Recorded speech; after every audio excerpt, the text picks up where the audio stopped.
7h mais 42 minutos, 7h42. Muito bom dia para você. Eu sou Alessandro Cunhaschi, chegando com o Jornal da Manhã Entrevista nesta manhã de terça-feira, hoje dia 11/11.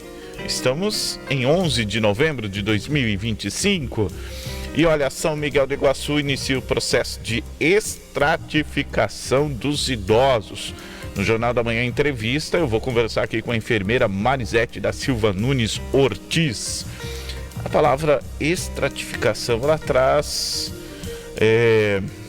um pouco de dúvidas, né, do que realmente se trata. Então, a gente vai conversar aqui com a enfermeira Marisete e ela já vai nos explicar nesse sentido, que eu, já conversando com a Marisete, também fui perguntar, fui tirar a dúvida. A gente tem que entender dentro do contexto e é um movimento muito positivo nesse sentido, já posso dizer. Bom dia para você, Marisete. Bom dia, Alessandro. Bom dia, prezados ouvintes. Então, como o Alessandro falou, hoje eu vim explicar sobre essa divulgação que a Rádio Jornal vai estar fazendo, a estratificação de risco. Venho em nome da Prefeitura de São Miguel do Iguaçu, por intermédio da Secretaria de Saúde, para falar então para vocês sobre essa ação que as UBS estarão fazendo no dia 6 de dezembro, na parte da manhã, das 8 horas e até o meio-dia. Para quem ouviu pela primeira vez, assim, como assim estratificação? Então, estratificação de risco é uma estratificação, é um instrumento utilizado para estratificar. Na verdade, essa ação é para os idosos, Alessandro. E a estratificação de risco, esse instrumento é específico para o idoso, para que a equipe conheça e compreenda como esse idoso está, qual a sua condição de saúde naquele momento da avaliação e como eles vão guiar o plano de ações, o plano de cuidados para esse idoso. Ele é a ferramenta, então, para... Ele é uma ferramenta que vai nortear a equipe, as ações que elas devem estar realizando diante daquela avaliação, identificados os riscos, as condições daquele idoso de saúde. Basicamente, ele vai receber, então, ali a estratificação é um papel, vou colocar assim, com informações para serem preenchidas daquele idoso. E aí ele vai, a gente vai colhendo as informações que vão se encaixando ali. Então praticamente vai ter um censo da situação da população idosa. Então, vai ter um censo. A estratificação, Alessandro, ele é um processo amplo. Ele envolve instrumento, como eu te falei, que são 2 questionários. Tem um questionário com 20 perguntas, que é para avaliação clínico-funcional do idoso. E outro questionário com 10 perguntas, que é para avaliação sócio-familiar desse idoso. Além desses 2 questionários, a equipe utiliza outras avaliações, que é multidimensional. É multidimensional no sentido do quê? De avaliar como esse idoso se encontra, se ele tem condições de ter uma vida sem precisar de ajuda, parcial ou total. Se ele consegue ter uma vitalidade que não precise de alguém estar fazendo o que ele consiga fazer por ele mesmo. Então, essa avaliação, ele vai fazer com que que o profissional perceba o que esse idoso consegue fazer por si só, o que a família pode estar fazendo por ele e o que a equipe poderá também estar fazendo por esse idoso e pela família. Então, é um processo de estratificar a vulnerabilidade desse idoso. Então, o olhar para esse idoso em risco de fragilidade, que nós chamamos, ou o idoso frágil. Então, o idoso em risco de fragilidade e frágil, nós vamos ter um olhar mais com frequência para esse idoso. Não que o idoso que esteja numa vitalidade boa, adequada, não vai ser acompanhado, vai sim, mas a ideia é justamente estar separando, classificando esses idosos que precisam ser acompanhados mais de perto. Interessante. Então, basicamente, vai levantar informações e informações decisivas, porque é uma fase delicada da vida, tem muita gente que está andando super bem, né? Seguindo a vida super bem na terceira idade, mas tem muita gente que depende, né? É dependente, e aí tem as questões de saúde também. Ou seja, é um levantamento completo, né? Que consegue fazer. Isso consegue fazer em pouco tempo, ou vai ser um trabalho mais a longo prazo para conseguir? Porque nós temos uma população idosa grande, né? Certo. Até a equipe, às vezes elas confundem. Quando fala de estratificação do idoso, eles entendem que é aquela avaliação que é feita na clínica com geriátrica. Uhum. Mas não. Esse é uma avaliação mais rápida, de 5 a 10 minutos, a equipe consegue avaliar esse idoso. Então é bem rápido, é uma avaliação simples, mas muito importante para nortear a equipe nas ações do cuidado com esse idoso. Para conhecer esse idoso, ajudar esse idoso a ter uma saúde mais adequada, com mais qualidade de vida. Sem dúvida. E a gente já vê, né? Os idosos hoje, a terceira idade, ela é bem diferente do que a gente já acostumou anos atrás, né? Praticando esportes, por exemplo, hoje tem a Academia da Saúde, a gente vê o vôlei, né? O vôlei adaptado, que esses tempos eu fui até num evento que o Sicredi era patrocinador, a quantidade, né? E aí a gente vê que vieram de outras cidades também. São realmente outra forma da vida, né? E graças a Deus que a gente chegou nesse patamar. E melhor ainda saber que nossos governantes estão preocupados, né? Continuam fazendo levantamentos para saber. Isso é um estudo, né? Um estudo praticamente feito, um levantamento desse. Você tem dados suficientes para ter um norte exatamente de como está a saúde no modo geral, né? Tanto a saúde mental quanto a saúde física e também a qualidade de vida do idoso.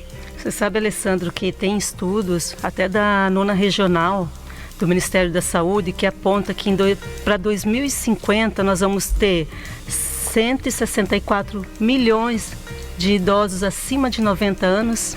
Então pensa até lá, como que esses idosos vão estar? E a adaptação, porque em meados de 1960, eu estive dando uma pesquisada, uma pessoa com 42 anos de idade já era considerada idosa. Já era considerada uma pessoa com risco de fragilidade. Então, olha esse parâmetro, esse cenário.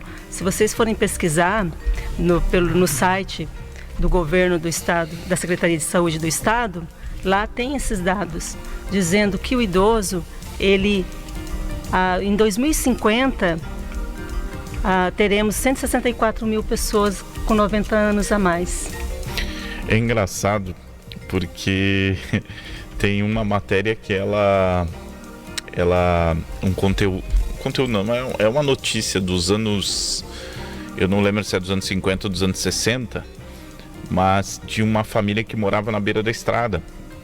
E um caminhão invadiu aquela família e matou, acabou tirando a vida da mulher da residência. Aí a manchete do jornal, isso aconteceu lá no Rio Grande do Sul, o Correio do Povo, né, que existe até hoje, a manchete é: velhinha de 40 anos perde a vida depois que o caminhão invadir a sua casa. Ela tinha 42 anos, gente, que isso, né? Como que o perfil mudou, né? O perfil mudou. O perfil mudou e também um dos grandes envolvidos é a questão da baixa fecundidade, né? A baixa natalidade.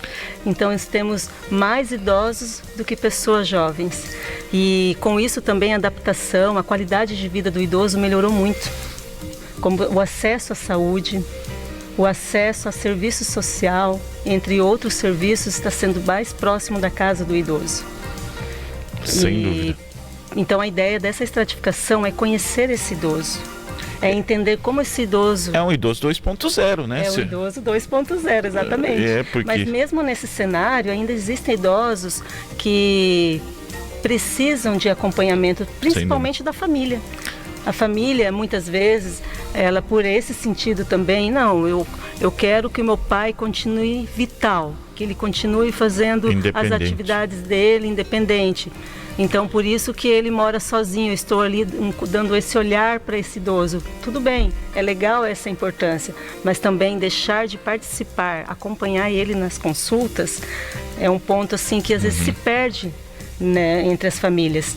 E pensando também nesse sentido, nesse dia é muito importante o acompanhamento da família, porque tem algumas perguntas no extrato, que nós chamamos de extrato, né, esse questionário, que nós vamos perguntar para o idoso. Mas, por exemplo, um idoso com Alzheimer, ele não entende que às vezes ele está esquecendo. Para ele não reconhece esse esquecimento.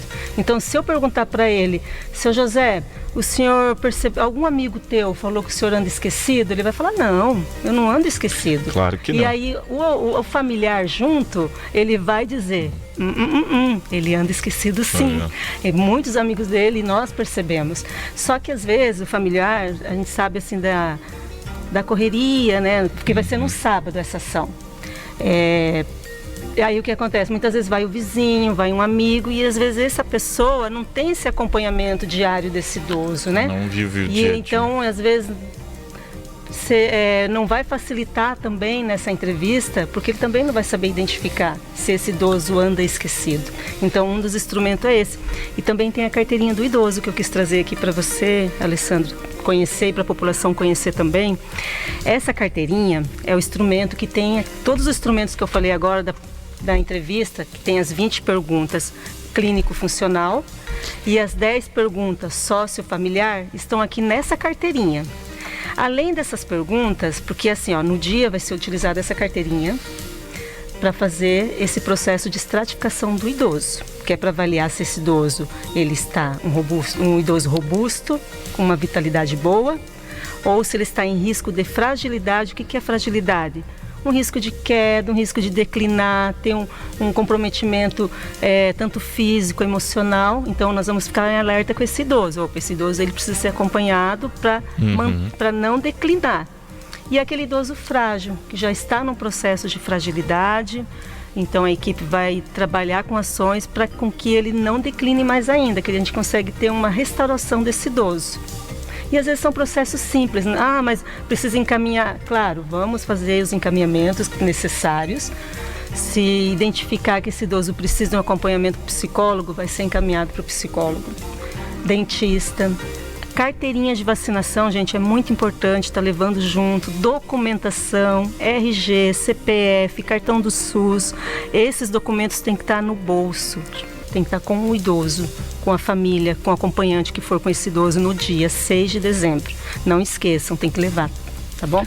Então, só para terminar aqui a questão da carteirinha do idoso, vai ser preenchida essa carteirinha do idoso, o nome do idoso, todo certinho, com o endereço. Comprovante de residência também é bom levar. Se não tiver, não tem problema. Mas é importante saber onde esse idoso mora. Porque às vezes chega lá, a gente pergunta, seu fulano, o senhor mora onde? Às vezes não sabe o nome da rua, né? Então, o número da casa. Claro, tem o cadastro, mas nesse dia nós vamos estar focando ali mais na escrita mesmo, né? Depois sim que nós vamos entrar no cadastro do idoso para verificar se condiz aquele endereço que está ali o que ele nos informou no dia com o que está no cadastro no sistema. Então, essa carteirinha vai ser preenchida, mas não vai ser entregue no dia 6 de dezembro.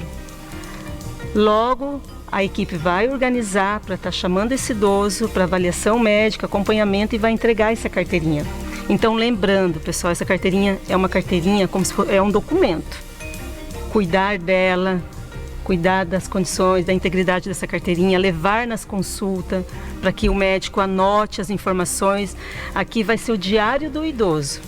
Todas as informações pertinentes de consulta com dentista, consulta médica, vai estar anotado aqui, é para estar anotado aqui, então por isso que é importante ele estar levando junto em todas as consultas. Muito bem, são 7h mais 56.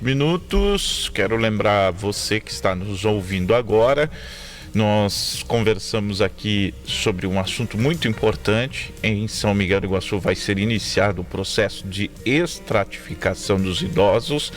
Jornal da Manhã Entrevista, conversei com a enfermeira Marisete da Silva Nunes Ortiz. Parabéns pelo trabalho, Marisete, muito obrigado. Obrigada, Alessandro. Bom dia, ouvintes.